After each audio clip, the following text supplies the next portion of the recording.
እንግዲህ በሰዎች መካከል በተለያዩ ህብረተሰብ ክፍሎች መካከል የሚኖረውን የደስተኝነት ደረጃ ወይም መጠን መለያየት ምን አይነት ፋክተሮች ወይም ምን አይነት ሁኔታዎች መንስኤዎች አስተዋጽኦ ያደርጋሉ የሚለውን ነገር እያየን ነው እና ለዚህ ደግሞ በጀርመን እና በፊንላንድ ማህበረሰብ መካከል የታየውን የደረጃ ልዩነት ከደስተኝነት ደረጃ አንጻር በዓለም የደስተኝነት ልኬት ወይም ወርልድ ሃፒነስ ኢንዴክስ መሰረት ያለውን ልዩነት የፈጠሩት ነገሮች ምንድን ናቸው የሚለውን እየተመለከትን ነው። የተለያዩ ሁኔታዎችን ጠቅሰናል። ከነዚህ መካከል እንግዲህ ይህ የሚዲያ ዘገባው በዶቼ ዌሌ የተዘጋጀው ዘጋቢ ፊልም የሚጠቅሰው አንድ ነገር ምንድነው?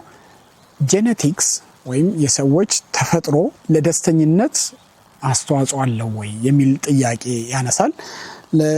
የጥያቄው መልስ አዎ ነው። አጠቃላይ ለደስተኝነት አስተዋጽኦ የሚያደርጉ ነገሮች በሁለት ይከፈላሉ። አንዱ ጄኔቲክስ ወይም ተፈጥሯዊ የምንለው ሲሆን ሁለተኛው ደግሞ ኢንቫይሮንመንት ጋር የተያዙ ሁኔታዎች ወይም ፋክተርስ ናቸው።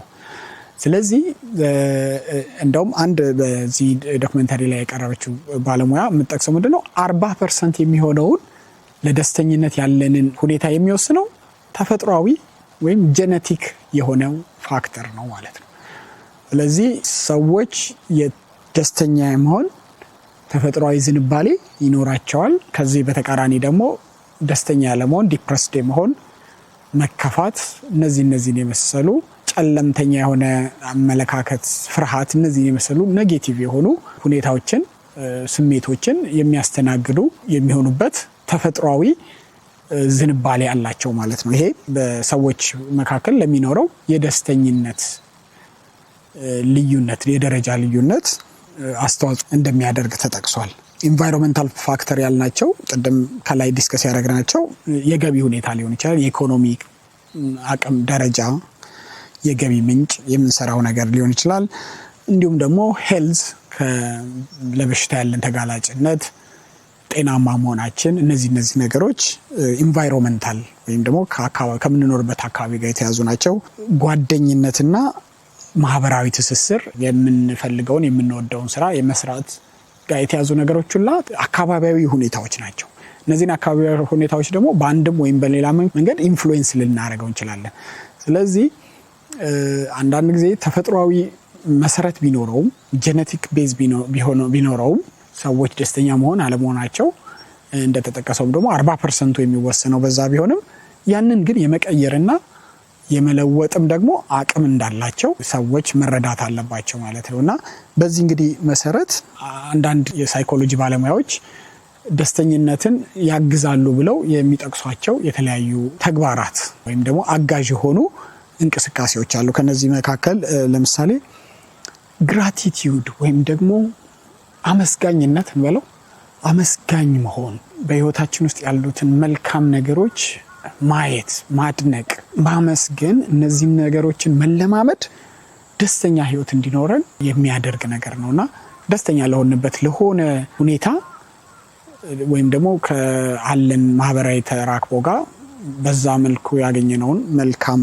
ነገር ማድነቅ፣ እነዚህ ነገሮች መለማመድ ይቻላል። ሰዎች ፕራክቲስ ማድረግ የሚችሏቸው ናቸው። ያ ደግሞ ለደስተኝነት አስተዋጽኦ ይኖረዋል። መጽሐፍ እነዚህ አይነት ነገሮችን እነዚህ ነገሮች ስላሉ በህይወቴ ውስጥ እንግዲህ ፈጣሪያችንንም ሊሆን ይችላል ወይም ደግሞ ለዛ አስተዋጽኦ ያደረጉትን ግለሰቦች ሊሆን ይችላል። እንዲሁ አጠቃላይ አመስጋኝነት ማለት እድለኛ ነኝ እነዚህ ነገሮች ስላሉኝ ወይም እነዚህ ነገሮች በመሆናቸው ምስጋና መግለጽ፣ አድናቆትን መግለጽ፣ ያንንም ደግሞ በጽሁፍ ማድረግ ይቻላል።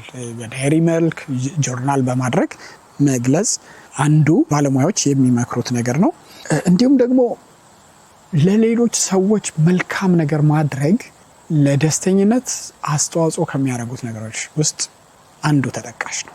ለሌሎች የምናደርገው ነገር ለራሳችን የሚሰጠን መልካም ስሜት አለ። ያ ደግሞ ደስተኛ እንድንሆን ያስችለናል ማለት። ስለዚህ እነዚህን ነገሮች በማድረግ ደስተኛ ለመሆን የሚቻልበት እድል አለ እንጂ እኔ ተፈጥሮዬ ነው ደስተኛ መሆን አልችልም ብለን ልንዘጋው የምንችለው ነገር አይደለም። በእርግጥ በዘጋቢ ፊልም ውስጥ የተሳተፉት ባለሙያዎች የሚገልጹት ምንድነው? የተለያየ ሰዎች የተለያየ ነገር ነው ደስተኛ የሚያደርጋቸው። እኔን ደስተኛ የሚያደርገኝ ነገር ሌላውን ላያደርገው ይችላል። ሌላውን ደስተኛ የሚያደርገው ነገር እኔን ደስተኛ ላያደርገው። ስለዚህ ሰዎች የተለያየ ዝንባሌ ያላቸው ያንን ለይቶ ምንድነው ያንን ሰው ደስተኛ የሚያደርገው? ፊዚካል ኤክሰርሳይዝ ወይም ደግሞ ጂም ሄዶ ወርክአውት ማድረግ፣ ጫካ ውስጥ መሮጥ ምናምን ሊሆን ይችላል ለአንድ ሰው። ለሁሉም ሰው ይሄ ይሆናል ማለት ግን አይደለም። የሆነ ሰው ደግሞ የተለየ ነገር አለው። አርቲስቲክ ኤክስፕሬሽን ሊሆን ይችላል፣ ሙዚቃ መስፈን ሊሆን ይችላል።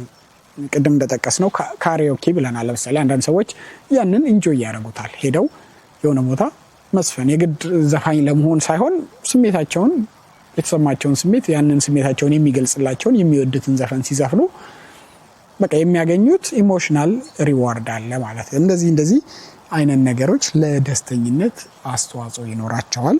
እስካሁን ስንመለከት የነበረው እንግዲህ ለደስተኛ ማህበረሰብ መሰረት ይሆናሉ፣ ደስተኛ ህይወትን ለመምራት ደስተኛ ማህበረሰብን ለመፍጠር የሚያስችሉ ሁኔታዎች ምንድናቸው የሚለውን ነገር እየተመለከትን ነበር። ይህንም ደግሞ መሰረት ያደረገው በዶቼ ቬለ የተዘጋጀውና በጀርመን ማህበረሰብና በፊንላንድ መካከል ባለው የደስተኝነት ደረጃ ልዩነት፣ ያም ማለት በዓለም አቀፉ የደስተኝነት መስፈርት ሪፖርት መሰረት በሁለቱ ሀገራት መካከል ያለውን የደረጃ ልዩነት ከምን የመነጨ ነው የሚለውን ነገር ስናይ ነው የቆየ ነው። እንግዲህ የተለያዩ ጉዳዮችን እያየን ነበር። የተለያዩ ለደስተኛ ማህበረሰብ ለደስተኛ ህይወት ምክንያት ይሆናሉ፣ መሰረት ናቸው ተብሎ የተገለጹ ነገሮችን በዚህ የሚዲያ ዘገባ ላይ መሰረት በማድረግ ስንነጋገር ቆይተናል። ይህንን ርዕሰ ጉዳይ አንስተን ለመነጋገር ያስፈለገው ለባለፉት 8 ተከታታይ ዓመታት በተደረገው የደስተኝነት ምዘና፣ ዓለም አቀፉ የደስተኝነት ምዘና መሰረት ፊንላንድ በአንደኛ ደረጃ ላይ የተቀመጠች መሆኗ፣ ከዚህ አንጻር ደግሞ የጀርመን ማህበረሰብ የደስተኝነት ደረጃ ዝቅተኛ መሆኑ መገኘቱ፣ ያም ማለት በ22ኛ ደረጃ ላይ መገኘቱ በተለየ ሁኔታ ስላሳሰበን ሳይሆን ከነዚህ ማህበረሰቦች የምንማራቸው ቁም ነገሮች ምንድናቸው፣ ለደስተኛ ማህበረሰብ መሰረት የሚሆኑ ነገሮችን ምንድናቸው የሚሉትን ጉዳዮች ነቅሶ በማውጣት ከነዚህ ማህበረሰቦች እንግዲህ የምንማራቸውን ታዳጊ ሀገር ውስጥ እንደሚኖር ማህበረሰብ ምንድነው ልንማራቸው የምንችላቸው የሚሉትን ነገሮች ለመረዳትና ማሻሻል የሚኖርብን ጉዳዮች ላይ ትኩረት ሰጥቶ ለመስራት፣ ማሻሻል የሚገቡልን ነገሮች ለመለየት፣ ምናልባት ደግሞ በእኛ ማህበረሰብ ውስጥ ያሉ ተጨባጭ እሴቶች ብዙ ትኩረት ያልሰጠናቸውና ግን ለደስተኝነት አስተዋጽኦ የሚያደርጉ ጉዳዮችን ችላ በማለት እና በተለይም ደግሞ ከዚህ ከኢኮኖሚ እድገት ጋር ተያይዞ ከቴክኖሎጂ አጠቃቀም ጋር ተያይዞ የሚከሰቱ ዘመኑን ተከትሎ የሚመጡትን እንደ ፋሽን የምንከተላቸውን ነገር ግን ለደስተኛነታችን ብዙም አስተዋጽኦ የሚያደርጉትን እንደውም በተቃራኒ የደስተኝነታችንን የሚሸረሽሩትን ነገሮች ለይተን በማውጣት መሻሻል ያለባቸውን ጉዳዮች ለማሻሻል ኦሬዲ ደግሞ ያሉንን መልካም እሴቶች ደግሞ ጠብቀን ለማቆየት ራሳችንን እንደ መስታወት ለማየትና ለመፈተሽ ይጠቅመናል በሚል እሳቤ ነው። ስለዚህ የተለያዩ እንግዲህ ከተጠቀሱት ጉዳዮች መካከል ለምሳሌ ማህበራዊ ህይወት እንግዲህ አንዱ ለደስተኛ ማህበረሰብ መኖር አንዱ ምክንያት ነው። ጠንካራ የሆነ ማህበራዊ መደጋገፍ፣ መተሳሰብ እና መተማመን መኖሩ ማለት ነው። ምናልባት በቅርብ ጊዜ እንግዲህ ካለው የለውጦች ሀገራዊ ለውጦች ዓለም አቀፋዊ ሁኔታዎች ጋር ተያይዞ እነዚህ ማህበራዊ ትስስሮቻችን ምን ያህል ጠንካራ ናቸው የሚለው ጉዳይ እንግዲህ አሳሳቢ ነው።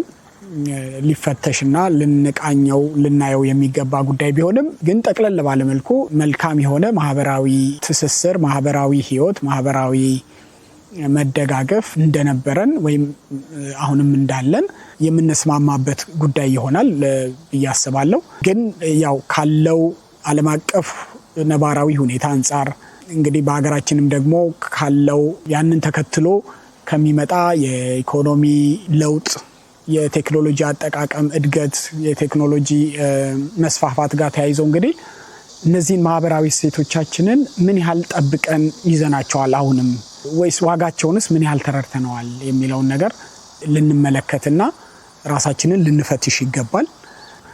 እንግዲህ ለደስተኛ ማህበረሰብ መኖር መሰረት ናቸው ወይም ደግሞ አስቻይ ሁኔታዎች ናቸው የሚለውን ነገር ለማየት እንደ ምሳሌ ያቀረብናቸው ሁለት ሀገሮች ጀርመንና ፊንላንድ በኢኮኖሚና በቴክኖሎጂ እድገት በእንደኛ አይነት የእድገት ደረጃ ላይ ከምትገኝ አንዲት አፍሪካዊት ሀገር አንጻር በጣም ርቀት ላይ ያሉ መሆናቸውን እንረዳለን። ስለዚህ እዛ ላይ የተነሱት ነገሮች ሁላ በእኛ ነባራዊ ሁኔታ ባለንበት የእድገት ደረጃ ሊከናወኑና ሊተገበሩ ይችላሉ ብሎ ለማለት ሳይሆን ነገር ግን አንዳንዶቹ ጉዳዮች በግለሰብ ደረጃ ልናዳብራቸው የሚገቡ ልምምዶች ናቸው።